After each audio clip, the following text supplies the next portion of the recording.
Hello aspirants.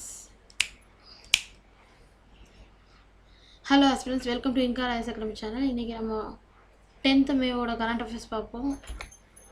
So GS paper 1ல personalities அப்படின்னு பார்க்கும்போது நம்ம ரவீந்திரநாத் தாகூரோட பர்த்டே வந்தது. ஸோ அவரை பற்றி ஒரு சின்ன டீட்டெயில் பார்ப்போம். தென் ஜிஎஸ் பேப்பர் 2 பொறுத்த வரைக்கும் இந்தியா அண்ட் யூரோப்பியன் யூனியனோட ஒரு மீட் நடந்தது. ஸோ அதில் என்னென்ன அக்ரிமெண்ட் சைன் பண்ணாங்க, என்னென்ன விஷயத்துக்காக இந்த அக்ரிமெண்ட்ஸ் வந்தது அப்படின்னு பார்ப்போம். Then post devolution revenue deficit பற்றி பார்ப்போம். Central state financial relationship. So central ஸ்டேட்டுக்கும் என்ன மாதிரி ஒரு ஃபினான்ஷியல் ரிலேஷன் இருக்குது, ஸோ அது எந்தெந்த இடத்துல வந்து இந்த ஃபெடரலிசம் அஃபெக்ட் ஆகுது, ஸோ அதை பற்றி பார்ப்போம். தென் வந்து மியூக்கர் மைக்கோசிஸ்ன்னு சொல்லிட்டு COVID-19 நியூ ஃபங்கல் டிசீஸ் ஒன்று வருது. ஸோ அது என்னன்னு பார்ப்போம். தென் வந்து inequalities in digital world. So இந்த COVID-19 எல்லாமே டிஜிட்டலைஸ் ஆகிடுச்சு. ஸோ அது மூலிமா என்ன மாதிரி ஒரு இன்இக்வாலிட்டிஸ் இருக்குது அதை பற்றி பார்ப்போம். தென் வந்து GS3ல் 3rd arctic science ministerial conference நடந்தது. ஸோ அந்த ஆர்க்டிக் சயின்ஸில் நம்மளோட இன்வால்மெண்ட்ஸ் என்னன்னு பார்ப்போம். Kaziranga animal corridor. ஸோ அந்த அனிமல் காரிடார். ஸோ அனிமல் காரிடார்னா என்னன்னு பார்ப்போம். NITI Aayog project for great Nicobar island. So great Nicobar ஐலாண்டில் என்ன மாதிரி ஒரு ப்ராஜெக்ட்ஸ் கொண்டு வந்திருக்காங்க, ஸோ இதை பற்றி பார்ப்போம். ஸோ ஃபர்ஸ்ட் நியூஸ் என்னென்னா, ஸோ இப்போ பார்த்தீங்கன்னா ரீசெண்டாக வந்து 27 யூரோப்பியன் யூனியன் கண்ட்ரீஸ் வந்து என்ன பண்ணியிருக்காங்கன்னா ஒரு மினிஸ்ட்ரியல் மீட்டிங் ஒன்று நடந்தது. ஸோ இந்த மீட்டிங்கில் வந்து நம்மளோட ப்ரைம் மினிஸ்டர் பார்ட்டிசிபேட் பண்ணாங்க. ஸோ இந்த பார்ட்டிசிபேட்டில் என்ன பண்ணியிருக்காங்கன்னா ஒரு முக்கியமான டெசிஷன் எடுத்திருக்காங்க.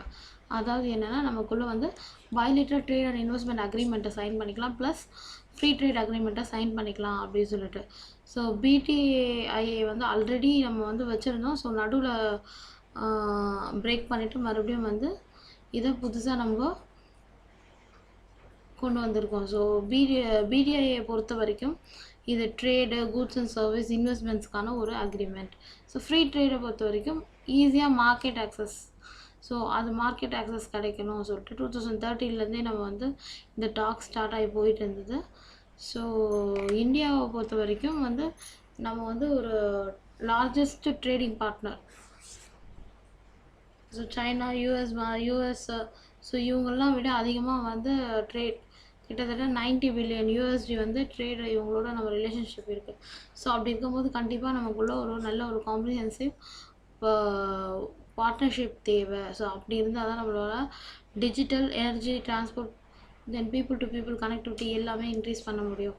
மோரோவர் வந்து சோஷியோ எக்கனாமிக்கல், ஃபிஸ்கல் மேட்டர்ஸை பார்க்குறதுக்கும், ஸோ என்விரான்மெண்டல் இம்பேக்ட்ஸ் என்னென்ன, ஸோ என்விரான்மெண்டல் சஸ்டைனபிளாக எப்படி எடுத்துகிட்டு வரலாம், ஸோ கிளைமேட் ரீஜன்ஸ் என்னென்ன இருக்குது, ஸோ என்னென்ன மாதிரியான இன்டர்நேஷ்னல் லா கமிட்மெண்ட்ஸ் இருக்குது, ஸோ இது எல்லாமே நம்ம வந்து இந்த இதில் பார்க்க போகிறோம். ஸோ ஆக்சுவலாக என்ன நடக்குதுன்னா, இந்த அக்ரிமெண்ட் மூலமா வந்து நம்ம ட்ரேட் லெவலில் வந்து என்னென்ன டெவலப்மெண்ட்ஸ் கொண்டு வரலாம், ஸோ நம்மளோட கனெக்டிவிட்டி எப்படிலாம் இருக்கும், so climate change. So connectivity பார்த்தீங்கன்னு வச்சுக்கோங்களேன், நம்ம வந்து சோஷியோ எக்கனாமிக், ஃபினான்ஷியலாக, ஃபிஸ்கலாக, என்விரான்மெண்டலாக என்னென்ன மாதிரி டெக்னாலஜிஸ் இருக்குது, ஸோ அதெல்லாம் எப்படி கொண்டு வரலாம் நம்ம இண்டோ பெசிஃபிக் ரீஜியனில். ஸோ நம்ம என்னென்ன மாதிரி ஒரு செக்யூரிட்டி டெவலப்மெண்ட்ஸ் கொண்டு வரலாம், என்னென்ன மாதிரி ஒரு டிரான்ஸ்போர்ட்டேஷனோட டெவலப்மெண்ட்ஸ் கொண்டு வரலாம், ஸோ இங்கே இருக்க டிராஃபிக்கிங் இதெல்லாம் எப்படி கர்டைல் பண்ணலாம். ஸோ இந்த மாதிரி விஷயம்லாம் வந்து நம்ம இந்த கனெக்டிவிட்டியில் பார்த்தோம்.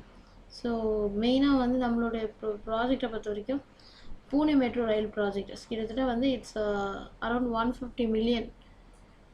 ஸோ யூரோப்பியன் யூனியனோட நம்ம பண்ணுறோம் இந்த ப்ராஜெக்டை. தென் வந்து கிளைமேட் சேஞ்ச். ஸோ பாரிஸ் அக்ரிமெண்ட்டில் we agree to mitigate somewhat climate change. So இந்த மிட்டிகேட்டுக்கு தேவையான ஹெல்ப்பை வந்து நமக்கு யூரோப்பியன் யூனியன் ப்ரொவைட் பண்ணுறேன் அப்படி சொல்லிட்டு சொல்லியிருக்காங்க. ஸோ இந்தியா வந்து இதை joint coalition for disaster resilient infrastructure ஒன்று க்ரியேட் பண்ணலாம் யூரோப்பியன் யூனியனோட சேர்ந்து அப்படி சொல்லிட்டு ஒரு டிசிஷனுக்கு வந்திருக்காங்க. ஸோ இது மூலயமா வந்து டிசாஸ்டரை மிட்டிகேட் பண்ணுறதுக்காகவும் தென் டெக்னாலஜி பொறுத்த வரைக்கும் நம்ம 5G வந்துட்டோம். So 5G, artificial intelligence, quantum and high performance computing, cloud computing. So இது எல்லாமே வந்து நம்ம வந்து இவங்களோட டெக்னாலஜிக்கலாக கோஆப்ரேஷன் வச்சுருக்கலாம் பயலேட்டரலாக அப்படி சொல்லிட்டு பேசியிருக்காங்க. Then strengthening partnership, India European யூனியனோட ஸ்ட்ராட்டஜிக் பார்ட்னர்ஷிப், அதாவது வந்து ஸ்ட்ராட்டஜிக்னாலே இட்ஸ் அ செக்யூரிட்டி ரிலேட்டட். நம்ம வந்து ஒரு டெமோக்ராட்டிக் கண்ட்ரியாக ஒரு ஃபண்டமெண்டல் ஃப்ரீடம்ஸ் எல்லாமே இருந்தாலும் நம்ம என்ன பண்ணுறோம்னா இந்த மாதிரி ஒரு பார்ட்னர்ஷிப் வச்சுக்கிட்டா நமக்கு வந்து அது சப்போர்ட்டிவாக இருக்கும். ரீசெண்டாக அந்த கோவிட் வேவ், ஸோ இந்த கோவிட் வேவில் நம்ம என்னென்ன மாதிரியெல்லாம் கொண்டு வரலாம், ஸோ அதுக்கு நம்மளே பார்த்தோம் இவங்க வேவர் கொண்டு வரலாம்னு சொல்லிட்டு இந்தியாவும் சவுத் ஆஃப்ரிக்காவும் அப்ரோச் பண்ணும்போது அதிகமாக வந்து அப்போஸ் பண்ண கண்ட்ரீஸில் யூரோப்பியன் யூனியன் வருது. பட் இருந்தாலும் நம்ம வந்து சில ஆம்பிஷியஸ் ப்ராஜெக்டாக இந்தியாவும் யூரோப்பியன் யூனியனும் சேர்ந்து செய்யலான்னு பண்ணியிருக்கோம். ஸோ இது மூலமா வந்து நிறைய இன்வெஸ்ட்மெண்ட்ஸ் நமக்கு வரும், எஃப்டிஐஸ் வரும், கண்டிப்பாக நம்மளோட எக்கனாமி அப்கிரேட் ஆகும். ஸோ டியூரிங் திஸ் பேண்டமிக்கில் எவ்வளோ எக்கனாமி அடி வாங்கிச்சோ, ஸோ இது எல்லாமே வந்து என்ன பண்ணலான்னா இந்த மாதிரி ஒரு மியூச்சுவல் மல்டிலேட்ரல் பைலேட்ரல் அக்ரிமெண்ட்ஸ் மூலயமா நம்ம வந்து நிறைய ட்ரேட்கான ரூல்ஸை க்ரியேட் பண்ணிடலாம். ரூல்ஸை க்ரியேட் பண்ணும்போது ஆட்டோமேட்டிக்கலாக நமக்கு எக்கனாமிக்கலாக வயபிளாக மாறலாம். ஸோ இதுதான் வந்து இந்த மீட்டிங்கோட அவுட்கமாக இருக்குது. ஸோ மோரோவர் வந்து ஸ்ட்ராட்டஜிக்கலாக நம்மளுக்கு நிறைய ஹெல்ப் தேவைப்படுது. டெக்னாலஜிக்கல் ட்ரான்ஸ்ஃபராக இருக்கட்டும், இல்லை எக்கனாமிக்கலாக ஏதாவது சைனாவை டிபெண்ட் பண்ணாமல், ஸோ இந்த மாதிரி யூரோப்பியன் யூனியன் ஸோ வேறு கண்ட்ரிஸை டிபெண்ட் பண்ணியிருக்கும் போது நம்மளோட சைனாவோட இது கொஞ்சம் கொஞ்சமாக குறைச்சிட்டு வரலாம் அசெஷனை. Post devolution revenue deficit, so ministry of finance வந்து இந்த second monthly installment post devolution revenue டெஃபிசிட்டை வந்து 9,871 crore வந்து 21-22க்காக 17 ஸ்டேட்டுக்கு கொடுக்கலாம் அப்படின்னு சொல்லிட்டு சொல்லியிருக்காங்க. அப்படின்னா என்ன, அதாவது என்னென்னா போஸ்ட் டெவல்யூஷன் ரெவென்யூ டெஃபிசிட் கிராண்ட்னா இது வந்து ஆர்டிகல் 275 அண்டரில் வரும். ஸோ இதுபடி என்னென்னா ஃபினான்ஸ் கமிஷன் வந்து மந்த்லி இன்ஸ்டால்மெண்ட்டாக, அதாவது ரெவென்யூ அக்கௌண்ட்ஸில் ஏதாவது கேப் இருந்ததுன்னா ஸோ அப்போ என்ன பண்ணுவாங்கன்னா சென்டர் சம்வாட் அலோகேஷன்ஸ் கொடுப்பாங்க ஃபண்டு. ஸோ இதை வந்து யார் ரெக்கமெண்ட் பண்ணுவாங்கன்னா ஃபினான்ஸ் கமிஷன். ஸோ அப்படி அலோகேட் பண்ணும்போது இதை வந்து ஆக்சுவலாக டேக்ஸோட ரெவென்யூலேருந்து எடுத்துப்பாங்க சென்ட்ரல். பட் என்னென்னா அந்த டைமில் டியூரிங் தட் டெஃபிசிட் டைமில் என்ன பண்ணுவாங்கன்னா சம்வாட் அமௌண்ட் என்ன பண்ணுவாங்கன்னா கொடுப்பாங்க. அதாவது என்ன 5 year பீரியட்க்கு கொடுத்து ஸோ ஸ்டேட் கவர்மெண்ட் வந்து யார் இதுக்கு எலிஜிபிளாக இருப்பாங்க ஸோ அதெல்லாம் என்ன பண்ணுவாங்கன்னா பார்ப்பாங்க. பார்த்துட்டு ஸோ இந்த அசஸ்மெண்ட் ஃபுல்லாகவே யார் கொடுப்பாங்கன்னா ஃபினான்ஸ் கமிஷன்ஸ் தருவாங்க. ஸோ அந்த மாதிரி இப்போ 5 year பீரியடுக்கு ஒரு 17 ஸ்டேட்டை ப்ரிப்பேர் பண்ணி கொடுத்துருக்காங்க. அது யாருன்னா Andhra, Assam, Haryana, Himachal Pradesh, Karnataka, Kerala, Manipur, Meghalaya, Mizoram, Nagaland, Punjab, Rajasthan, Sikkim, Tamil Nadu, Tripura, Uttarakhand and west Bengal. So இந்த 17 கண்ட்ரீஸ்க்கும் வந்து இந்த டெஃபிசிட் கிராண்ட்ஸை கொடுக்கலாம் அப்படின்னு சொல்லிட்டு மினிஸ்ட்ரி ஆஃப் ஃபினான்ஸும் இந்த ரெக்கமெண்டேஷனை அக்செப்ட் பண்ணிடுச்சு. So what is article 275 of the Indian constitution அப்படின்னு பார்த்தீங்கன்னா அதாவது வந்து பார்லிமெண்ட் வந்து சம்வாட் கிராண்ட் இன் எய்டை வந்து ஸ்டேட்டுக்கு ப்ரொவைட் பண்ணலாம் in case of any assistance அப்படி சொல்லிட்டு சொல்லியிருக்காங்க. ஸோ இந்த கிராண்ட்ஸ் எங்கேருந்து போகும்னா கன்சாலிடேட்டட் ஃபண்ட் ஆஃப் இந்தியாவிலேருந்து போகும். ஸோ இது வந்து எல்லாருக்கும் ஒரே அமௌண்ட்டாக கேட்டால் கண்டிப்பாக கிடையாது, டிஃப்ரெண்ட் சம்ஸ் ஒரு ஸ்டேட்டுக்கு ஒரு அமௌண்ட்ஸ் போகும். ஸோ வந்து இது மூலயமா வந்து அவங்களோட ரெவென்யூ டெஃபிசிட்டை அவங்க ரெடியூஸ் பண்ணிக்க முடியும். ஸோ அதுக்காக தான் ஸ்கீம்ஸ் ஏதாவது ஒரு இம்பார்ட்டன்ட் ஸ்கீம்ஸ் போடுறதுக்காகவோ இல்லை பீப்புள் வெல்ஃபேருக்காகவோ இல்லை ட்ரைபல் ஏரியா இல்லை ஷெட்யூல்டு ஏரியா டெவலப்மெண்ட்ஸ்க்காகவோ ஸோ இந்த யூஸ் பண்ணிக்கலாம் அவங்க. ஸோ இது இல்லாமல் வந்து somewhat disparity between the states இருந்ததுன்னா, ஸோ இன்டர் ஸ்டேட்டில் ஏதாவது டிஸ்பேரிட்டி இருக்குது. ஸோ அப்படிங்கும்போது வந்து அவங்க தேவையான maintenance, expansion, so welfare schemes provide பண்ணுறது. ஸோ இதுக்காக இதை நீங்கள் யூஸ் பண்ணிக்கலாம் அப்படின்றது தான் இந்த இது.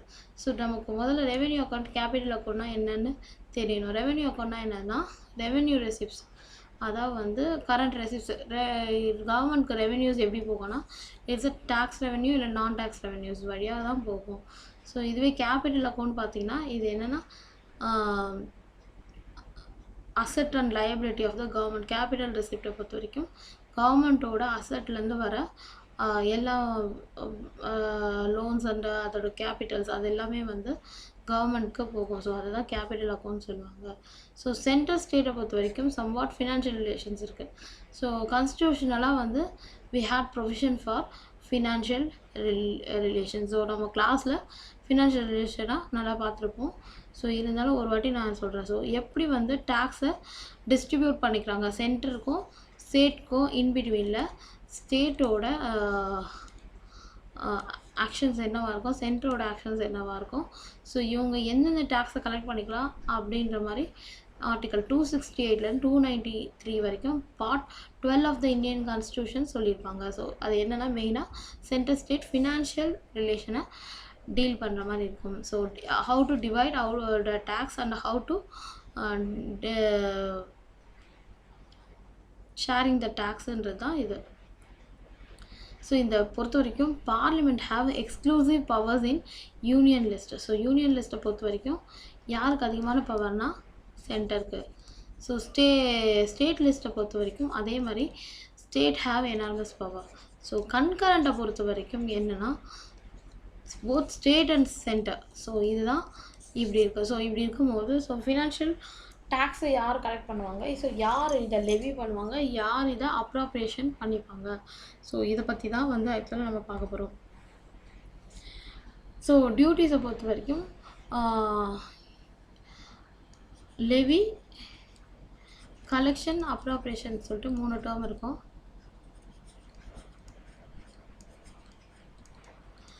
ஸோ லெவின்றது என்ன மாதிரி டேக்ஸுன்றதை ஃபிக்ஸ் பண்ணுறது. ஸோ எவ்வளோ அமௌண்ட்டுன்றது எவ்வளோ பர்சன்டேஜ்ன்றதை ஃபிக்ஸ் பண்ணுவாங்க. ஸோ கலெக்ஷன்னா யார் கலெக்ட் பண்ணுறது அப்படின்றது. அப்ராப்ரியேஷன்னா ஸோ இது வந்து யாருக்கு பிரித்து எடுத்துப்பாங்க, யார் எடுத்துப்பா இந்த அமௌண்ட்டை அப்படின்றதான் அப்ராப்ரியேஷன். ஸோ அந்த மாதிரி பார்த்திங்கன்னா டியூட்டிஸ் எல்லாமே வந்து லெவி பண்ணுறது யாருன்னா யூனியன்.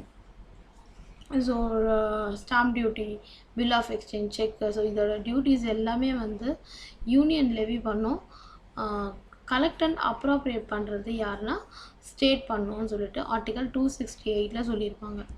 ஸோ அதே மாதிரி வந்து ஆர்டிகல் 269 என்ன சொல்லியிருப்பாங்கன்னா டேக்ஸ் வந்து டேக்ஸை வந்து யார் லெவி பண்ணுவா, யார் கலெக்ட் பண்ணுவா, அண்ட் தென் இது எப்படி அசைன் பண்ணுறாங்க அப்படி சொல்லுவாங்க. ஸோ அதாவது என்னென்னா ஸோ இப்போது இன்டர்ஸ்டேட் ட்ரேட்லாம் இருக்குது. ஸோ இந்த இன்டர்ஸ்டேட் ட்ரேடுன்னு வச்சுக்கோங்களேன். அப்போது 2 பேருக்கும் பிரச்சனை வரும். ஸோ அப்படி இருக்கும்போது என்ன பண்ணுவாங்கன்னா இந்த டேக்ஸை யூனியன் வந்து லெவி பண்ணி கலெக்ட் பண்ணிடுவாங்க.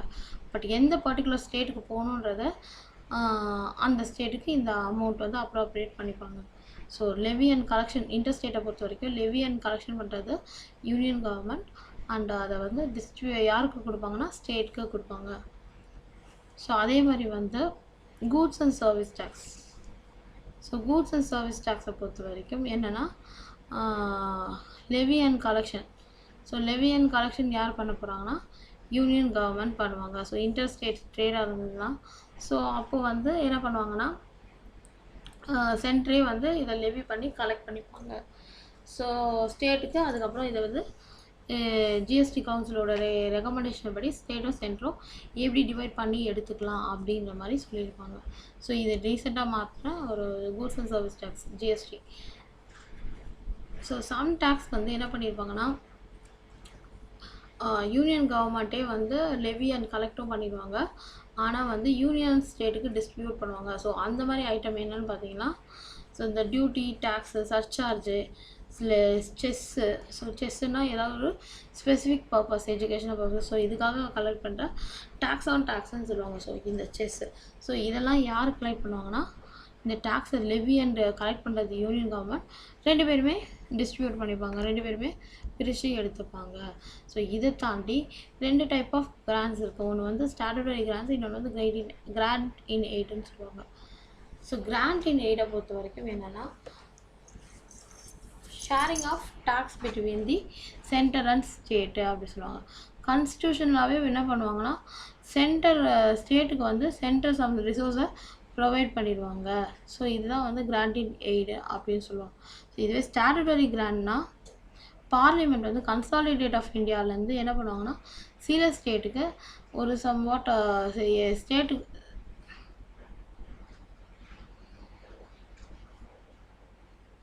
எந்த ஸ்டேட் அசிஸ்டன்ஸ் தேவைப்படுதோ ஸோ அவங்களுக்கு இதை கொடுப்பாங்க. ஸோ இதுதான் ஸ்டாட்டுட்டரி கிராண்ட் அப்படின்னு சொல்லுவாங்க. ஸோ சம்வாட் டிஸ்க்ரிஷ்னரி கிராண்ட்டுன்னு இருக்குது. அதாவது என்னென்னா இது வந்து சென்டரோட டிஸ்க்ரிஷ்னரி பவரில், ஸோ இவங்களுக்கு ஒரு முக்கியமான எமர்ஜென்சி இல்லை ஒரு முக்கியமான பர்பஸ்க்காக சம்வாட் அவங்களே வந்து டிஸ்க்ரிஷ்னரி ஓன் இதில் சம்வாட் அலோகேஷன் கொடுப்பாங்க. ஸோ ஏதாவது இந்த welfare of schedule area, schedule tribes, so இந்த மாதிரி விஷயத்துக்காக அவங்களோட வெல்ஃபேரை ப்ரொமோட் பண்ணுறதுக்காக இந்த டிஸ்க்ரிஷ்னரி கிராண்ட்ஸை கொடுப்பாங்க. ஸோ இப்படி தான் வந்து நமக்கு வந்து ஃபினான்ஷியல் ரிலேஷன்ஸ் சொல்லுவாங்க. ஸோ நம்ம ஃபினான்ஷியல் ரிலேஷனை பொறுத்த வரைக்கும் நம்ம ஒரு ஃபார்முலா சொல்லியிருப்போம். ஸோ அந்த ஃபார்முலாவை பார்த்தீங்கனாலே எப்படி நீங்கள் வந்து ஃபினான்ஷியல் ரிலேஷன்ஸில் யார் கலெக்ட் பண்ணுவா, யார் லெவி பண்ணுவா, யார் அப்ராப்ரியேஷன் எடுத்துப்பாங்க அப்படின்றத பார்த்துட முடியும். ஸோ நீங்கள் அதை ஃபாலோ பண்ணிக்கோங்க. தென் ஆர்க்டிக் சயின்ஸ் மினிஸ்ட்ரியல் கான்ஃபரன்ஸ் ஒன்று, அதாவது ஏஎஸ்எம்னு சொல்லிட்டு 3rd மினிஸ்ட்ரியல் கான்ஃபரன்ஸ் நடந்தது. முதல்ல மினிஸ்ட்ரியல் கான்ஃபரன்ஸ் வந்து யூஎஸ்ஏல நடந்தது. தென் செகண்ட் ஒன் வந்து ஜெர்மனியில் நடந்தது. ஸோ ஆர்க்டிக் ரீஜியனை பொறுத்த வரைக்கும் so somewhat Canada, Denmark, Norway, Russia, யூஎஸ்ஏவோட Alaska, Finland, Sweden, so Iceland, so இந்த கண்ட்ரிலாம் தான் வந்து சரவுண்ட் பண்ணியிருக்கு. ஸோ வந்து இந்த கண்ட்ரியெல்லாம் என்ன பண்ணுறாங்கன்னா ஸோ ஓகே நம்ம ஒரு ஆர்க்டிக் ரீஜனில் ஒரு இன்டர் கவர்மெண்டல் ஃபாரம் ஒன்று கொண்டு வரலாம். ஸோ வந்து இதோட ஹெட் குவார்ட்டர் நார்வேல இருக்குது. ஸோ இவங்க என்ன பண்ணுவாங்கன்னா ஒரு மினிஸ்ட்ரியல் கான்ஃபரன்ஸ் நடப்பாங்க. அதாவது என்னென்னா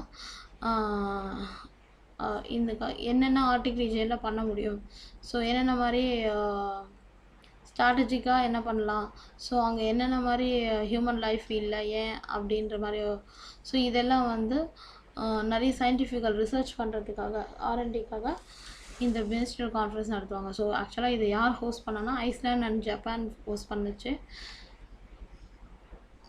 ஸோ இந்த வாட்டி இந்த மினிஸ்ட்ரியல் கான்ஃபரன்ஸில் டோக்கியோ, ஜப்பானில் இருக்க டோக்கியோவில் நடந்தது. ஸோ இதோட மெயின் ஆப்ஜெக்டிவே என்னென்னா இண்டிஜினியஸ் கம்யூனிட்டிஸ் அங்கே இருக்கிற கவர்மெண்ட்ஸ் என்னென்ன மாதிரி பாலிசி மேக்கர்ஸ் எப்படியெல்லாம் வந்து ஆர்க்டிக் ரீஜியனை யூட்டிலைஸ் பண்ண முடியும், ஸோ அங்கே என்னென்ன மாதிரி அப்சர்வேஷன்ஸ் பண்ணலாம், மானிட்டரிங் பண்ணலாம், ஸோ இதெல்லாம் தான் வந்து மெயினாக பார்த்தாங்க. ஸோ இந்தியாவை பொறுத்த வரைக்கும் என்னென்னா நம்ம வந்து மெயினாக வந்து ரிமோட் சென்சிங் ஸோ அதுக்காக இது யூஸ் பண்ணுறோம். ஸோ வந்து என்னென்ன மாதிரி ஓஷன் வேரியபிள்ஸ் இருக்குது, ஸோ மெட்ராலஜிக்கல் பேராமீட்டர்ஸ் என்னென்ன மாதிரி இருக்குது, ஸோ இதெல்லாம் வந்து நம்ம பார்க்குறோம். ஸோ இந்தியாவை பொறுத்த வரைக்கும் NASA and ISRO synthetic aperture radar அப்படின்ற ஒரு சேட்டலைட் மிஷனை யூஎஸ்ஏவோட கொலாபரேஷனில் நம்ம இங்கே பண்ண போகிறோம். தென் வந்து ஆர்க்டிக் அப்சர்வேஷன் நெட்வொர்க், ஸோ அதில் ஸ்டில் நம்ம வந்து என்ன பண்ண போகிறோம், பார்ட்டிசிபேட்டாக இருக்க போகிறோம். So நாசாவோட ISRO synthetic aperture radar இது என்னென்னா ஆக்சுவலாக வந்து 12 டேஸ்க்கு வந்து என்ன பண்ணோன்னா குளோவை ஸ்கேன் பண்ணிகிட்டே இருக்கும். ஸோ ஸ்கேன் பண்ணிகிட்டே இருக்கும். ஸோ எப்படியோட எர்த் லேண்ட் இருக்குது, ஐஸ் ஷீட்ஸ் என்ன ஆகுது, சீயோட ஐஸ்லாம் எப்படி இருக்குது, ஸோ எல்லாமே இந்த பிளானட்டோட வியூ ஃபுல்லாகவே நமக்கு தெரிஞ்சிடும். ஸோ வந்து குளோபல் வந்து ஏதாவது ஒரு ஏரியாவில் ஏதாவது ஒரு ப்ராப்ளம்னா ஈஸியாக ஐடென்டிஃபை பண்ணுற மாதிரி இருக்கும். ஸோ ரேடார் இமேஜிங்ஸ் எடுத்து நம்ம அதை பார்த்துக்கலாம். ஸோ அந்த மாதிரி ஒரு பிளான் இருக்குது. தென் வந்து என்ன பண்ணுறாங்கன்னா சஸ்டைனிங் ஆர்க்டிக் அப்சர்விங் நெட்வொர்க்குன்னு சொல்லிட்டு ஒரு join activity international arctic science கமிட்டியும் அண்ட் ஆர்க்டிக் கவுன்சிலும் சேர்ந்து பண்ணுறாங்க.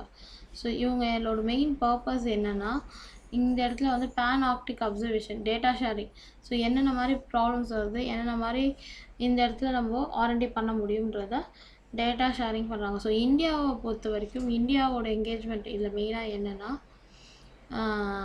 1920 வந்து ஸ்வால்பார்ட் ட்ரீட்டி இன் பாரிஸ்ன்னு சொல்லிட்டு சைன் பண்ணியிருப்பாங்க. ஸோ 2008 வந்து இந்தியா வந்து பர்மனண்ட் ரிசர்ச் ஸ்டேஷன், அதாவது ஹிமாத்ரின்னு ஒரு ரிசர்ச் ஸ்டேஷனை வந்து நார்வேல நம்ம லான்ச் பண்ணியிருப்போம். ஸோ நார்வே கிட்ட என்ன பண்ணியிருப்போம்னா ஹிமாத்ரின்னு சொல்லிட்டு. ஸோ இனிமேல் வந்து நம்ம என்னென்னா ஒரு அப்சர்வர் கண்ட்ரி ஸ்டேட்டில் இருக்கோம். ஸோ கிட்டத்தட்ட வந்து இது சைனா, ஸோ இந்த மாதிரி அந்த அளவுக்கு ஒரு குட் பொசிஷன். ஸோ இந்தியா பொறுத்த வரைக்கும் multi sensor mode observatory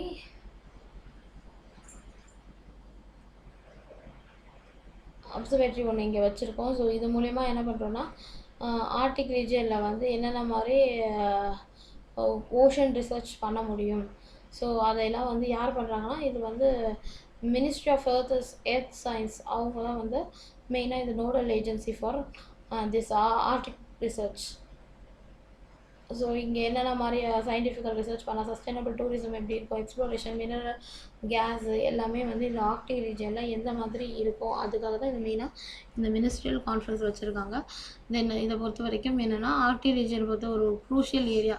so ஒரு அட்மாஸ்பியரிக்காகவும் இருக்கட்டும், ஓஷனோகிராஃபிக்காக இருக்கட்டும், இல்லை பயோஜியோ கெமிக்கல் சைக்கிளாக இருக்கட்டும், எர்த்தோட ஈக்கோசிஸ்டம் பற்றி தெரிஞ்சுக்கிறதுக்கு இந்த ஆர்க்டிக் ரீஜன் ரொம்ப ரொம்ப இம்பார்ட்டன்ட். மோரோவர் இங்கே வந்து ஐஸ் மெல்ட், ஸோ குளோபல் கன்சர்னாக இதாக இருக்குது. ஸோ அதனால் வந்து இது ரெகுலேட் பண்ணுறதுக்காகவும் கிளைமேட் கண்ட்ரோல் பண்ணுறதுக்காகவுமே வந்து சீ லெவலை மெயின்டைன் பண்ணுறதுக்காகவுமே இந்த மாதிரி ஒரு மினிஸ்ட்ரியல் கான்ஃபரன்ஸ் அப்பப்போ நடக்கிறது நல்லது. ஸோ ஆர்க்டிக் ரீஜனை பொறுத்த வரைக்கும் இந்தியன் ஓஷனுக்கும் இதுக்கும் கனெக்டிவிட்டி ஏற்படுத்துகிற மாதிரி. ஸோ ஏன்னா வந்து இப்போது ஆர்க்டிக் ஓஷன் இது பண்ணும்போது ஆட்டோமேட்டிக்கலி ஃப்ளட்டிங் ஏற்படும். ஸோ அப்போ என்ன பண்ணோன்னா நம்ம ரெஸ்கியூ பர்பஸ்க்கு ரெடியாக இருக்கணுன்ற மாதிரி எல்லா கண்ட்ரியும் ஸ்டாண்டில் இருக்காங்க. தென் வந்து காசிரங்கா அனிமல் காரிடார். ஸோ என்னென்னா இந்த இடத்துல வந்து ஆக்சுவலாக ரீசெண்டாக சம்வாட் கன்ஸ்ட்ரக்ஷன் ஆக்டிவிட்டி நேற்று பார்த்தோம்ல நியூஸில். ஸோ கன்ஸ்ட்ரக்ஷன் ஆக்டிவிட்டி நடந்தது. ஸோ இந்த இடம் ஒரு ஈகோ சென்சிட்டிவ் ஏரியாவாச்சு. இந்த இடத்த வந்து 2019 சுப்ரீம் கோர்ட் என்ன சொல்லிட்டாங்கன்னா நியூ கன்ஸ்ட்ரக்ஷன் எதுவும் பண்ணக்கூடாது. ஸோ ப்ரைவேட் லேண்டாக இருந்தாலும் இந்த மாதிரி எதுவும் வந்து அனிமல் காரிடார்ஸை க்ரியேட் பண்ணியிருக்கோம். ஸோ அதனால் எதுவும் பண்ணக்கூடாது, இந்த இடத்துல ஒரு ஆந்த்ரோபோஜெனிக் ஆக்டிவிட்டீஸ் பண்ணக்கூடாது அப்படின்னு சொல்லியிருக்காங்க. ஏன் அப்படின்னா அனிமல் காரிடார்னால் என்னென்னா ஸோ வைல்ட் லைஃப்ஸ் வந்து என்ன பண்ணுவாங்க, சேஃபாக ஒரு பேசேஜில் போயிட்டு, அதாவது வந்து 2 ஐசோலேட்டட் ஹேபிட்டேட்டாக இருக்கும். ஸோ இந்த இடத்துலேருந்து ஒரு பேசேஜ் இருக்கும். ஸோ இதுங்க வாட்டருக்காகவோ இல்லை ஃபுட்காகவோ எதுக்காகவோ இந்த இடத்துல வந்து இந்த ஹேபிட்டேட் கிராஸ் பண்ணுவோம். ஸோ அதுக்கு ஒரு பேசேஜ் மாதிரி க்ரியேட் பண்ணியிருப்பாங்க. ஸோ இந்த பேசேஜில் வந்து அதுங்க எந்த ஒரு டிஸ்டர்பன்ஸும் இல்லாமல் அதுங்க போயிட்டு ரிட்டர்ன் ஆகிறதுக்காக இந்த ஒரு காரிடார்ஸ் க்ரியேட் பண்ணியிருப்பாங்க. ஸோ இதுக்காக தான் இது மெயினாக வந்து இந்த இடத்துல எந்த ஒரு அனிமல் ஹியூமன் ஆக்டிவிட்டியும் நடக்கக்கூடாது அப்படின்னு சொல்லிட்டு கன்சர்ன் இருக்குது. ஸோ காரிடார்ஸை பொறுத்த வரைக்கும் மெயினாக 2 டைப் இருக்குது, ஃபங்க்ஷனல், ஸ்ட்ரக்சரல் அப்படின்னு சொல்லிட்டு சொல்லுவாங்க. ஸோ ஃபங்க்ஷனலை பொறுத்த வரைக்கும் பேசிக்கலி அனிமல்ஸோட மூமெண்ட்ஸ் என்னென்ன அப்படின்றத ஃபங்க்ஷனலாக ரெக்கார்ட் பண்ணுறதுக்காக இது. ஸ்ட்ரக்சரல் காரிடாரை பொறுத்த வரைக்கும் என்னென்னா அதாவது வந்து கண்டிப்பாக வந்து ரொம்ப 2 ஹேபிட்டேட், ஒரு ஃபாரஸ்ட் பிளாக் 2 இடம் ஸ்ப்ளிட்டாக இருக்குது. ஸோ அதுங்களை ஒன்றா சேர்க்கறதுக்காக ஸ்ட்ரக்சரலாக ஒரு அமைப்பு க்ரியேட் பண்ணுறதுக்காக இட்ஸ் கால் ஸ்ட்ரக்சரல் காரிடார் அப்படின்னு சொல்லிட்டு சொல்லுவாங்க. ஏன்னா வந்து ஸ்ட்ரக்சரல் காரிடார்ஸ் வந்து அதிகமாக என்ன பண்ணுவாங்கன்னா ஹியூமன் ஆக்டிவிட்டி இருக்க ஏரியா. ஸோ இதனால் வந்து இவங்க வந்து என்ன பண்ணுவாங்கன்னா ஏதோ ஒரு கன்ஸ்ட்ரக்ஷன் ஒர்க் பண்ணும்போது இது வந்து அந்த அனிமல்ஸ்க்கு ஒரு டிஸ்ட்ராக்ஷன் ஏற்படுத்தும். ஸோ இது ஹியூமன் அனிமல் கான்ஃப்ளிக்ட் ஏற்படுத்தும். ஸோ அது இல்லாமல் அனிமல்ஸும் வரத்துக்கு பயப்படும். ஸோ ஒரு ஸ்பெஷல் கமிட்டி வந்து சுப்ரீம் கோர்ட்டில் ஃபார்ம் பண்ணி என்ன பண்ணியிருப்பாங்கன்னா காசிரங்கா நேஷ்னல் பார்க்கோட அனிமல் காரிடாரை எங்கெங்கெல்லாம் செட் பண்ணலாம் சொல்லிட்டு ஒரு 9 பிளேஸில் செட் பண்ணியிருப்பாங்க. ஸோ அந்த 9 பிளேஸ் தான் அந்த அமுக்ரி, பகோரி, சிராங், ஜேசோர், ஹல்மதி, ஹார்டிடண்டி, கஞ்சாஞ்சோரி சொல்லிட்டு இந்த மாதிரி ஒரு 9 காரிடார்ஸ் இருக்குது. ஸோ இந்த 9 காரிடார்ஸ்லேயுமே எல்லாமே வந்து ஃபங்க்ஷனல் காரிடார்ஸில் தான் இருக்குது. ஸோ எவ்வளோ அனிமல்ஸ் இருக்குது, ஸோ இங்கே இருக்கிற வெரைட்டி ஆஃப் அனிமல்ஸ் என்னென்ன, ஸோ அதோட எத்தனைக்கு அதோட ஆஃப் ஸ்ப்ரிங் வந்திருக்கு, ஸோ இதெல்லாம் இந்த இடத்துல மானிட்டர் பண்ணுறதுக்காக ஃபங்க்ஷனல் யூஸ்க்காக தான் இந்த காரிடார்ஸ் எல்லாம் செட் பண்ணியிருக்காங்க. ஸோ வந்து இந்த காரிடார்ஸ் வந்து ஹியூமன் வந்து எந்த ஒரு டிஸ்டர்பன்ஸும் வைல்ட் லைஃப்க்கும் பண்ணக்கூடாது. ஸோ இதை தான் வந்து அதிகமாக சொல்லிகிட்டே இருக்காங்க. ஸோ இந்த மாதிரி டிஸ்டர்ப் பண்ணும்போது ஆட்டோமேட்டிக்கலாக என்ன ஆகுனா இந்த இடத்துல வந்து ரெஸ்ட்ரிக்ஷன் போடுறாங்க நல்லா. ஸோ லேண்ட் யூஸ் பண்ணாதீங்க அப்படின்னு சொல்லிட்டு. ஸோ இந்த காரிடார்ஸ்லாம் எதுக்கு வைக்கிறாங்க, இதோட மெயின் சிக்னிஃபிகன்ஸ் என்னன்னு பார்த்தா, இந்த காரிடார்ஸ் வந்து ரைனோ, எலிஃபண்ட், டைகர், டீரு ஸோ அதிகமாக இருக்குது. ஸோ இவங்க என்ன பண்ணுவாங்கன்னா சம்டைம்ஸ் ஃப்ளட் ஏற்படுதுன்னா அந்த இடத்துல வந்து எஸ்கேப் ஆகி, காசிரங்காவை பொறுத்தவரைக்கும் அதிகமாக ஃப்ளட் வரக்கூடிய ஒரு ஏரியா. ஸோ எஸ்கேப் ஆகி அடுத்த பவுண்ட்ரியில் போய் நிற்கும். ஸோ இதுக்காக தான். ஸோ ஒன்ஸ் அந்த ரெயின் கிளியர்னு ஆயிடுச்சுன்னா இந்த அனிமல் மறுபடியும் அதோட ஓன் பிளேஸ்க்கே வந்துடும். ஸோ இதுக்காக தான் மெயினாக இந்த இடத்துல இம்பார்ட்டண்ட்டாக கொண்டு வந்திருக்காங்க. So Kaziranga national park and tiger reserve பொறுத்த வரைக்கும் இது அஸ்ஸாமில் இருக்குது. ஸோ கிட்டத்தட்ட வந்து ஒரு 42,996 ஹெக்டேர் ஃபுல் அண்ட் ஃபுல் இந்த பார்க் இருக்குது. ஸோ சிங்கிள் லார்ஜஸ்ட்டு அன்டிஸ்ட்ரிபியூட்டட் பிரம்மபுத்திராவோட வேலி ஃப்ளட் பிளைனில் இருக்கனால இந்த ஏரியாவில் வந்து நல்ல ஒரு என்விரான்மெண்டல் பேக்கப் இருக்குது. ஸோ அதனால் அடிக்கடி ஃப்ளட்டிங் ஏற்படக்கூடிய ஒரு ஏரியாவும் இருக்குது. ஸோ 1974 இதை நேஷ்னல் பார்க்குன்னு டிக்ளேர் பண்ணாங்க. 2007 டைகர் ரிசர்வ்னு சொல்லியிருப்பாங்க. அண்ட் தென் 1985 இது யுனெஸ்கோவோட வேர்ல்டு ஹெரிட்டேஜ் சைட்டுன்ற அந்தஸ்தை வாங்கிடுச்சு. ஸோ அதனால தான் வந்து இது என்னென்னா மெயினாக வந்து not only for one on rhino, இங்கே அதிகமாக பேட் வரக்கூடிய ஒரு ஏரியா. ஸோ பேட் லைஃப் இன்டர்நேஷ்னலே வந்து இந்த ஏரியா ஒரு முக்கியமான பேட் லைஃப்க்கு சர்வை பண்ணுறதுக்கு ஒரு குட் பிளேஸ்ன்னு சொல்லியிருக்காங்க. மோரோவர் நம்ம ஒன் ஆன் ரைனோசரஸ். ஸோ அதிகமாக இது ஒரு இம்பார்ட்டண்ட் ரைனோ. இதையுமே அதிகமாக போச்சிங் பண்ணுறாங்க. Reason for the horn medical பெனிஃபிட்காக. ஸோ அப்படி இருக்கும்போது இந்த ஒன் ஆன் ரைனோசரஸை சேஃப்கார்ட் பண்ணுறதுக்காகவும் இது ரொம்ப இம்பார்ட்டண்ட்டாக பார்க்க போகிறாங்க. இந்த ஒன் ஆன் ரைனோசரஸ் வந்து வேர்ல்ட்லேயே செகண்ட் ஹையஸ்ட் நம்பர் வந்து இந்த காசிரங்கா நேஷ்னல் பார்க்கில் தான் இருக்குது அப்படின்னு சொல்லிட்டு சொல்லுவாங்க. ஸோ கிட்டத்தட்ட அந்த நேஷ்னல் ஹைவே 37 வந்து இந்த பக்கமாக போகுது. ஸோ 250 சீஸ்னல் வாட்டர் பாடிஸ் இந்த இடத்துல சுற்றி இருக்கனால இந்த ஒரு இது வந்து சர்வைவலுக்கு, அனிமல் சர்வைவலுக்கு ரொம்ப ஒரு இம்பார்ட்டண்ட் பிளேஸாக இருக்குது. ஸோ இந்த அஸ்ஸாமை பொறுத்த வரைக்கும் வேறு என்னென்ன நேஷ்னல் பார்க் இருக்குதுன்னு சொல்லிட்டு அதுலேருந்தும் உங்களுக்கு கொஷின் வர சான்சஸ் இருக்குது. ஸோ மேக்ஸிமம் என்னென்னா உங்களுக்கு ஒரு விஷயம் ரிலேட் பண்ணுறாங்கன்னா யூபிஎஸ்சியை பொறுத்த வரைக்கும் எந்த இடத்துல கொஷின்ஸ் வரும், ஸோ எந்தெந்த மாதிரி இடத்த நம்ம மிஸ் பண்ணக்கூடாதுன்றதை மெயினாக பார்த்துக்கணும். ஸோ இதில் பார்த்தீங்கன்னா Dibru Saikhowa national park, Manas national park, Nameri national park, Rajiv Gandhi Orang national park, so இந்த மாதிரி நேஷ்னல் பார்க்ஸ் எல்லாம் இருக்குது. ஸோ நிதி ஆயோகோட நியூ ப்ராஜெக்ட் கிரேட் நிக்கோபார் ஹைலாண்டில் கொண்டு வந்திருக்காங்க. So recently environmental appraisal committee என்ன பண்ணியிருக்காங்கன்னா, ஸோ ஒரு என்விரான்மெண்ட் இம்பேக்ட் அசஸ்மெண்ட் ஸ்டடிஸ் ஒன்று கொண்டு வந்திருக்காங்க. ஸோ இது மூலிமா என்ன சொல்லியிருக்காங்கன்னா, பிரைம் மினிஸ்டர் அந்தமான் நிக்கோபார் ஐலாண்டில் நம்ம ஒரு many time and start up hub ஒன்று க்ரியேட் பண்ணலாம் அப்படின்னு சொல்லிட்டுருக்காங்க. ஸோ இந்த ஹப் என்னென்னா ஆக்சுவலாக வந்து இன்டர்நேஷ்னல் டிரான்ஸ்போர்ட்டுக்காக கண்டெய்னர்ஸ் வருது, டிரான்ஸ்ஷிப்மெண்ட் டெர்மினல் ஏரியாவில் வருது. ஸோ இன்டர்நேஷ்னல் ஏர்போர்ட்ஸுக்காகவும், ஸோ பிளான்ஸ் பவர் பிளான்ஸை செட் பண்ணுறதுக்காகவும், டவுன்ஷிப்பு, ஸோ இந்த மாதிரி எல்லாம் செட் பண்ணலாம். மோரோவர் வந்து இந்த ஏரியா வந்து நியர்பை கோஸ்டல் ரீஜன்றனால நமக்கு தேவையான ஸ்ட்ராட்டஜிக் பாயிண்ட்டாகவும் இதை யூஸ் பண்ணிக்கலாம் அப்படி சொல்லிட்டு ஒரு 75,000 crore இந்த ஹப்பை க்ரியேட் பண்ணலாம்னு சொல்லிட்டு பிளான் பண்ணியிருக்காங்க. ஸோ இந்த ஹப்பை பிளான் பண்ணும்போது என்னென்ன மாதிரி இஷ்யூஸ் வரும் அப்படின்னு பார்த்தா, இந்த இடத்துல இது ஒரு சீஸ்மிக் ஏரியாவா இல்லை tsunami hazardous, so somewhat fresh water requirement இருக்கும். எந்த ஒரு கம்பெனியாக இருந்தாலும் எந்த ஒரு இண்டஸ்ட்ரியாக இருந்தாலும் they need up fresh water. So fresh water இங்கே கிடைக்குமா, ஸோ இதெல்லாம் வந்து மெயினான ஒரு கன்சர்னாக இருக்குது. இதை தாண்டி என்னென்னா giant leatherback turtle. So இது வந்து இந்த ஏரியாவோட முக்கியமான வந்து ஒரு டர்ட்டில். ஸோ இங்கே தான் வந்து இதுங்க என்ன பண்ண போகுதுன்னா சர்வை பண்ண போகுது. ஸோ இதை வந்து நம்ம அஃபெக்ட் பண்ணுற மாதிரி எதையும் பண்ணக்கூடாது அப்படின்னு ஒரு நெஸ்டிங் சைட். ஸோ இங்கே வந்து இந்த கலத்தியா பேன்னு சொல்லிட்டு ஒரு ஐகானிக் நெஸ்டிங் சைட் இருக்குது. ஸோ இந்த இடத்துல வந்து இதுங்க எக் லே பண்ணி ஸோ அதோட ஹாஃப் ஸ்ப்ரிங்கை க்ரியேட் பண்ணுவாங்க. ஸோ அப்படி இருக்கும்போது ஸோ அதையும் நம்ம அஃபெக்ட் பண்ணாமல் பார்க்கணும். அதுக்கப்புறம் பார்த்தா ஈக்காலஜிக்கல் சர்வே எடுத்து பார்க்கும்போது கண்டிப்பாக வந்து இங்கே நம்பர் ஆஃப் நியூ ஸ்பீஷஸ் இருக்குது. ஸோ அப்படி இருக்கும்போது இந்த ரீஜியன் கலாத்தியா ரீஜியனில் நம்ம வந்து பெருசாக எக்கனாமிக்கல் ஆக்டிவிட்டிக்காக எந்த ஒரு என்விரான்மெண்டல் இம்பேக்டையும் ஏற்படுத்திடக்கூடாது.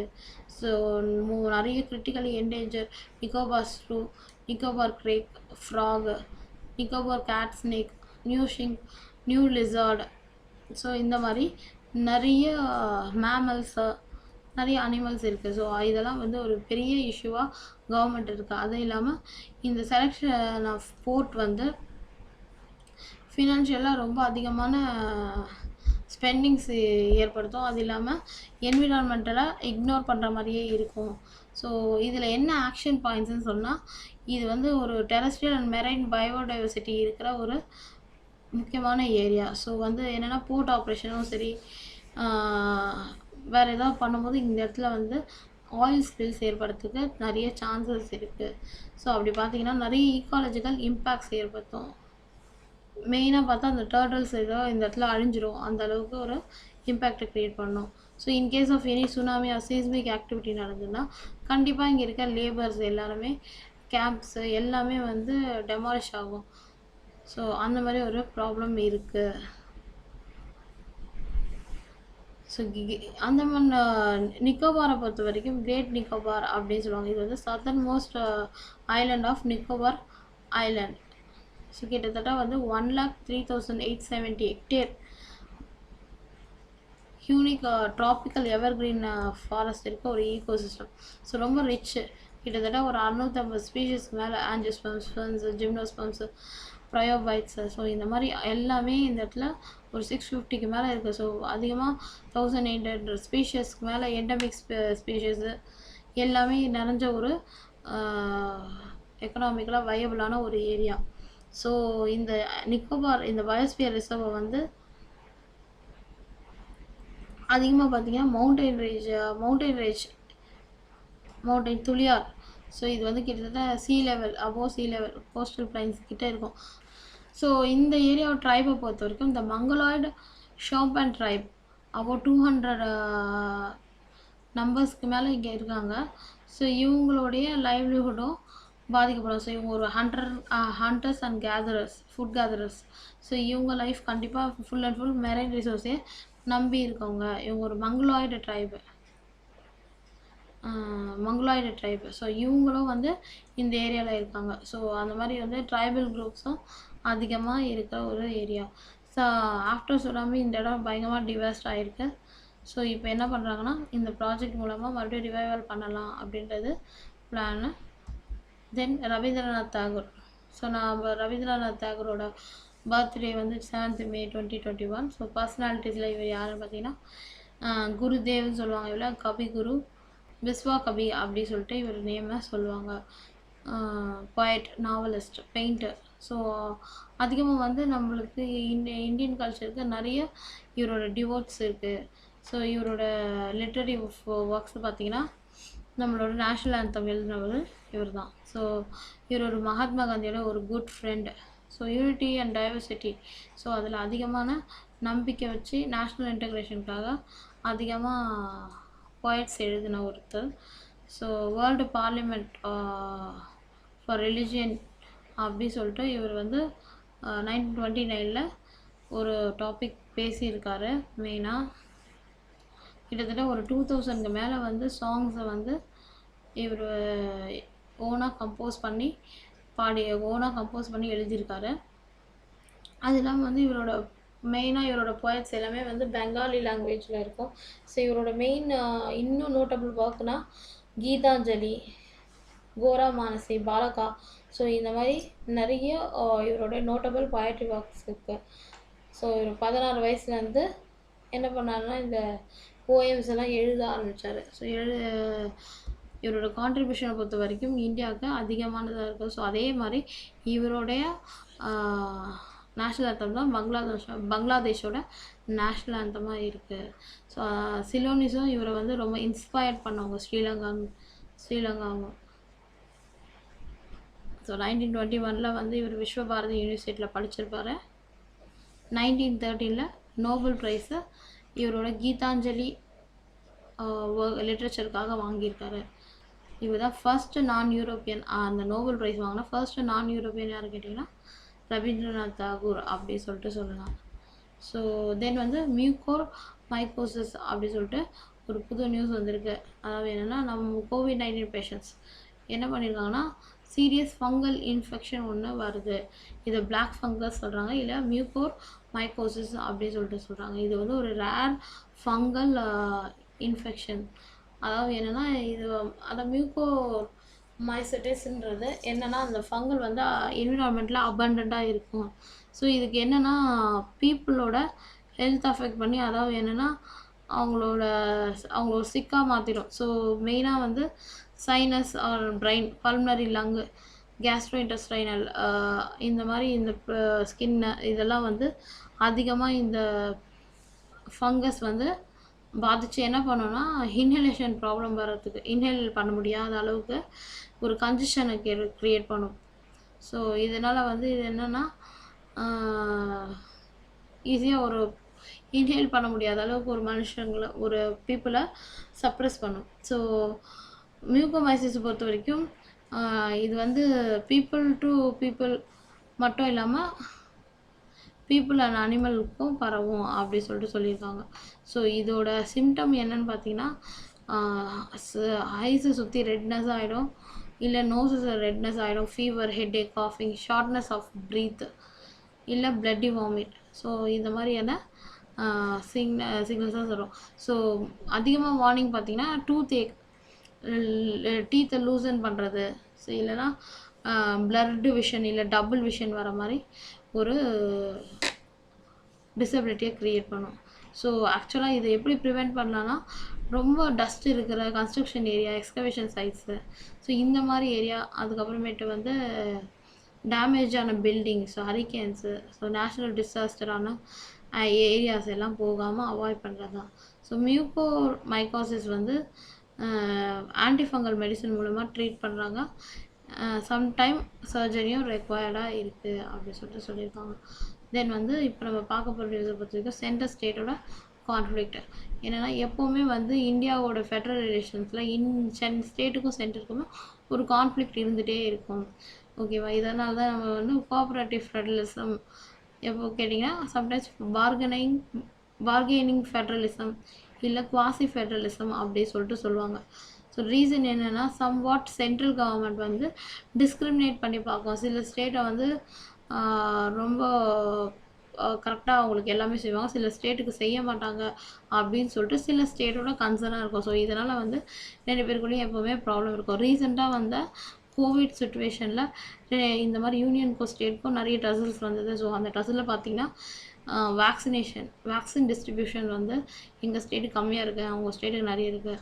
சேம் திங் ஆக்சிஜன் சப்ளை, அதே மாதிரி availability of the life saving medicines. So இதெல்லாம் வந்து என்ன பண்ணுறாங்கன்னா ஸ்டேட்டுக்கு வந்து கரெக்டாக ப்ரொவைட் பண்ணலை அப்படின்ற மாதிரி 2 பேருக்கும் ப்ராப்ளம்ஸ் வந்துகிட்டே இருக்குது. ஸோ அதிகமாக டிமாண்ட் க்ரியேட் ஆக என்ன பண்ணுறாங்கன்னா எல்லாருமே சென்ட்ரல் கவர்மெண்ட் வந்து எங்களுக்கு கொடுக்கல, இந்த பேண்டமிக் சுச்சுவேஷனில் எங்களுக்கு இந்த க்ரைசிஸை இது பண்ணுறதுக்கு இவங்க தான் தரணும் அப்படி சொல்லிட்டு இந்த இஷ்யூஸ் போயிட்டே இருக்கும். ஸோ இதுக்கு மெயின் ரீசன் என்னென்னா சென்ட்ரல் கவர்மெண்ட் வந்து எல்லா சோல் ஏஜென்சியாக இருக்குது, ஆக்சிஜன் ப்ரொடக்ஷனாக இருக்கட்டும், இல்லை மெடிக்கலுக்கு தேவையான லைஃப் சேவிங் மெடிசன்ஸ், ஸோ இது அடிக்குவேஸ் என்னென்ன தேவையோ அதெல்லாம் க்ரியேட் பண்ணுறது. ஸோ இதெல்லாம் வந்து சென்ட்ரல் கையில் இருக்கனால ஸோ என்ன பண்ணுறாங்கன்னா எல்லா ஸ்டேட்டுமே வந்து எங்களை டிஸ்கிரிமினேட் பண்ணுறாங்க. ஸோ எங்களுக்கு வேக்சினேஷன் மெடிசன் சப்ளை எல்லாம் கம்மியாக இருக்குது, அவைலபிலிட்டி ஆக்சிஜன் இல்லாதனால நிறைய பேர் டெத் ஆகுறாங்க. ஸோ இந்த மாதிரி நிறைய ப்ராப்ளம்ஸ் இருக்குது. ஸோ இப்போது நியூ வேக்சினேஷன் பாலிசி 18 இயர்ஸ்க்கு மேலே வேக்சின் கொடுக்கணும் அப்படி சொன்னனால சில ஸ்டேட் வந்து இதை ஸ்டார்ட் பண்ணிட்டாங்க. ஸோ இதனால் இன்னும் வேக்சின் ப்ராப்ளம்ஸ் அதிகமாகுது வேக்சினேஷன் இல்லாமல். தென் ப்ரைஸிங்கும் வந்து ஒரு ஃபிக்ஸட் லெவலில் இல்லை. ஸோ ஒரு ஸ்டேட்டுக்கு வந்து ஒரு மாதிரி டிஸ்கிரிமினேட் பண்ணி இருக்குது அப்படி சொல்லிட்டு அதிகமாக இப்போ புதுசாக இந்த ஃபெடரலிசமில் மெனி ப்ராப்ளம்ஸ் க்ரியேட் ஆகிருக்கு. ஸோ சென்டர் வந்து என்ன பண்ணுறாங்கன்னா இந்த epidemics act and disaster management ஆக்ட்னு போட்டு என்ன பண்ணியிருக்காங்க, இந்த பேண்டமிக்கை டீல் பண்ணணும். ஸோ எல்லா ஸ்டேட்டும் வந்து கான்ஃப்ளிக்ட் பண்ணாமல் COVID-19 நாங்கள் கொடுத்துருக்க கைட்லைன்ஸை ஃபாலோ பண்ணி அவங்களுக்கு தேவையான மருந்தை கேட்கலாம், நாங்கள் ப்ரொவைட் பண்ண ட்ரை பண்ணுறோம் அப்படின்னு சொல்லியிருக்காங்க. கோவிட்-19 வந்து ரூரல் இந்தியா முதல் பார்த்தீங்கன்னா ரூரல் இந்தியாவை பெருசாக அஃபெக்ட் பண்ணலை. ஆனால் இப்போ என்ன நடக்குதுன்னா ஒர்க்கர்ஸ் மைக்ரேட் ஆகி எல்லாமே ஹோம் ஸ்டேட்டை ரீச் ஆகும்போது உத்தரப்பிரதேஷ், பீகார் இந்த மாதிரி ஏரியாலலாம் என்னென்னா ரூரல் ஏரியாவுமே வந்து நல்லா அஃபெக்ட் ஆக ஆரம்பிச்சிச்சு. So agriculture, industrial and construction activities எல்லாமே வந்து ஒர்க் ஃபோர்ஸ் என்ன பண்ணுறாங்கன்னா ஒருத்தர் காண்டாக்டில் வராங்க. ஸோ அதனால் என்ன பண்ணுறாங்கன்னா சரி லாக்டவுன் போடலாம் அப்படின்னா லாக்டவுன் எல்லாரும் என்ன பண்ணியிருக்காங்க, ஹோம் ஸ்டேட்டை ரீச் ஆகி ஸோ அங்கேயும் அதிகமாக வர ஆரம்பிச்சிச்சு. ஸோ அதனால் என்ன பண்ணணும், சென்ட்ரல் அண்ட் ஸ்டேட் கவர்மெண்ட் என்ன பண்ணணும், ஃபர்ஸ்ட் வேவ் மாதிரி இல்லாமல் செகண்ட் வேவை வந்து எப்படி மினிமைஸ் பண்ணணும், ஸோ அதை பற்றி யோசிக்கணும். ஸோ இது மூலிமா வந்து என்ன பண்ணணும், FRBM act, so somewhat borrowing by the states, say fiscal responsibility management act, அதான் வந்து கொஞ்சம் ஸ்டேட் வந்து பாரோ பண்ணிவிட்டு ஓரளவுக்கு அவங்களுக்கு தேவையான ப்ரொவிஷன்ஸை அவங்க பார்த்துக்கிற மாதிரி பண்ணணும். ஸோ அப்படி பண்ணும்போது எல்லாமே வந்து பீப்புளை சேஃப்கார்ட் பண்ணுற ஒரு ஐடியாலேயே இருக்கணும் அப்படின்னு சொல்லிட்டு சொல்லியிருக்காங்க. அடுத்து என்னென்னா இன்இக்வாலிட்டிஸ் இன் டிஜிட்டல் வேர்ல்டு அப்படி சொல்லியிருக்காங்க. கோவிட்-19 என்ன பண்ணியிருக்காங்கன்னா அதிகமாக எக்கனாமிக்கலாக இன்இக்வாலிட்டி வந்துருச்சு. ஸோ நிறைய பேர் வந்து பூரராக ஆகிட்டு இருக்காங்க. மிடில் கிளாஸ்லேருந்து எல்லாருமே வந்து லோவர் மிடில் கிளாஸ்க்கு போயிட்டாங்க. ஸோ ஏன்னா வந்து எல்லாருக்கும் வந்து loss of education, loss of employments, இனிமேல் வந்து யாருமே வந்து திரும்பி எம்ப்ளாய்மெண்ட்டில் ஜாயின் பண்ணலாம், அதுக்குள்ளே செகண்ட் லாக்டவுன் போட்டுட்டாங்க. ஸோ இந்த மாதிரி சுச்சுவேஷனில் அன்இக்வல் சொசைட்டியாக தான் இருக்காங்க. ஸோ டிஜிட்டலி பார்த்தீங்கன்னா எல்லாமே டிஜிட்டலைஸ் டெக்னாலஜியாக மாறிடுச்சு. இருந்தாலும் வந்து பீப்புளை பொறுத்த வரைக்கும் என்னென்னா சோஷியல் இன்ஃப்ராஸ்ட்ரக்சர்லையும் சரி, ஹெல்த்லேயும் சரி, எஜுகேஷன்லேயும் சரி, எதுலேயுமே வந்து ஒரு ஈக்குவல் இல்லை அப்படி சொல்கிறாங்க. ஸோ இப்படி பார்த்தீங்கன்னா எஜுகேஷன் பொறுத்த வரைக்கும் ஆன்லைன் எஜுகேஷன் தான் இப்போது. ஸோ ஆன்லைன் எஜுகேஷன்லாம் எல்லா ஏரியாலையுமே வந்து டிஜிட்டலைஸ்டாக இருக்கான்னு கேட்டால் சென்சியாரிட்டி ஒரு சர்வே பண்ணியிருக்கு. இந்த சர்வேயில் என்ன சொல்லியிருக்காங்கன்னா 27% என்ன பண்ணியிருக்காங்க, நல்லா டிஜிட்டலைஸ்டாக இருக்காங்க. 60% வந்து இன்னும் ஆன்லைன் ஆக்சஸே இல்லாமல் இருக்காங்க. ஸோ இந்த மாதிரி குழந்தைங்களுக்கு இனிமேல் எஜுகேஷன் போய் சேரலை. அதே மாதிரி வந்து இவங்களுக்கு வந்து எப்படி படிக்கணுன்ற ஒரு என்விரான்மெண்ட்டே இல்லாமல் லேகிங்காக இருக்காங்க. ஸோ இதில் வந்து அதிகமாக கேர்ள்ஸ். ஸோ அவங்க என்ன பண்ணுறாங்க, டொமஸ்டிக் ஒர்க்ஸ் பார்த்துட்டு ஸோ மறுபடியும் பழைய மாதிரியே போயிட்டாங்க. ஸோ ஆன்லைன் எஜுகேஷனை பொறுத்த வரைக்கும் எல்லாருக்குமே ஈக்குவல் ஆப்பர்ச்சுனிட்டி அப்படின்னு சொல்லிட்டு இந்தியா கான்ஸ்டியூஷனில் சொல்லியிருக்கோம். ஆனால் வந்து இந்த ஈக்குவல் ஆப்பர்ச்சுனிட்டி இன்னும் இதெல்லாம் கிடைக்கல. ஸோ அதே மாதிரி ஹெல்த்தை பொறுத்த வரைக்கும் ஹெல்த்லேயுமே எல்லாருமே கேட்டால் புவராக இருக்கவங்களுக்கு இன்னுமே வந்து அவங்களுக்கு தேவையான சஃபிஷியண்ட்டான ட்ரக்ஸோ சரி, ஹாஸ்பிட்டல் பெட்ஸோ சரி, ஆக்சிஜன், வேக்சினேஷன் எதுவுமே வந்து கரெக்டாக கிடைக்கல. ஸோ இப்போது எல்லாமே பிளாக் மார்க்கெட்டில் விற்க ஆரம்பிச்சிட்டாங்க. ஸோ அதனால் வந்து இதை வந்து யார் அஃபோர்ட் பண்ண முடியுதுன்னா ரிச் பீப்புள் தான் அஃபோர்ட் பண்ண முடியும். ஸோ ஏழையாக இருக்கவங்களால இந்த மாதிரி அஃபோர்ட் பண்ண முடியல. ஸோ நிறைய அதிகமான ஆப்ஸ் டெவலப் பண்ணிட்டாங்க. ஸோ ஹெல்த் சர்வீஸ்க்கான ஆப்ஸு. ஸோ இதெல்லாம் வந்து தெரியணும்னா அதுக்கான ஒரு டிஜிட்டல் லிட்ரஸி இருக்கணும். ஸோ அந்த டிஜிட்டல் லிட்ரஸியே வந்து மக்கள்கிட்ட இல்லாமல் இருக்குது. ஸோ ஒரு ஆப் எப்படி அந்த ஆப்பை, அந்த பிளாட்ஃபார்மை எப்படி யூஸ் பண்ணணுன்றது இன்னும் மக்களுக்கு கரெக்டாக தெரியல. ஸோ அதனால் என்ன பண்ணலாம், digital health ID project.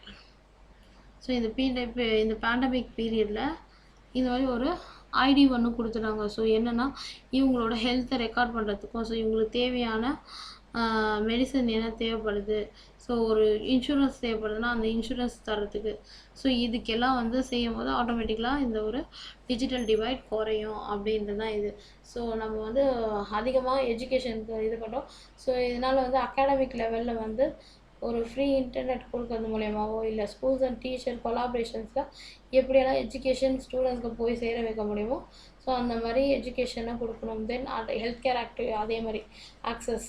So poor ரிச்சுன்னு பார்க்காம எல்லாருக்குமே மியூச்சுவலாக ward staff, nurse, doctor, laboratory, medicine, beds, oxygen, ventilation எல்லாமே ப்ரொவைட் பண்ணணும். ஸோ இதுக்கு தான் நமக்கு Aarogya Setu app, Aadhaar and digital health ID, so இதெல்லாம் வந்து கண்டிப்பாக இம்ப்ரூவைஸ் பண்ணோம் அப்படின்னு சொல்லியிருக்காங்க. ஸோ இந்த மாதிரி டெக்னாலஜியெல்லாம் யூஸ் பண்ணும்போது ஆட்டோமேட்டிக்கலாக நம்ம வந்து என்ன பண்ணோம்னா இந்த பேண்டமிக் சுச்சுவேஷன்லேருந்து மக்களை ஓரளவுக்கு சேஃப்கார்ட் பண்ணிடலாம் அப்படின்னு சொல்லிட்டு எடிட்டர் சொல்லியிருக்காரு. தேங்க்ஸ் ஃபார் வாட்சிங்.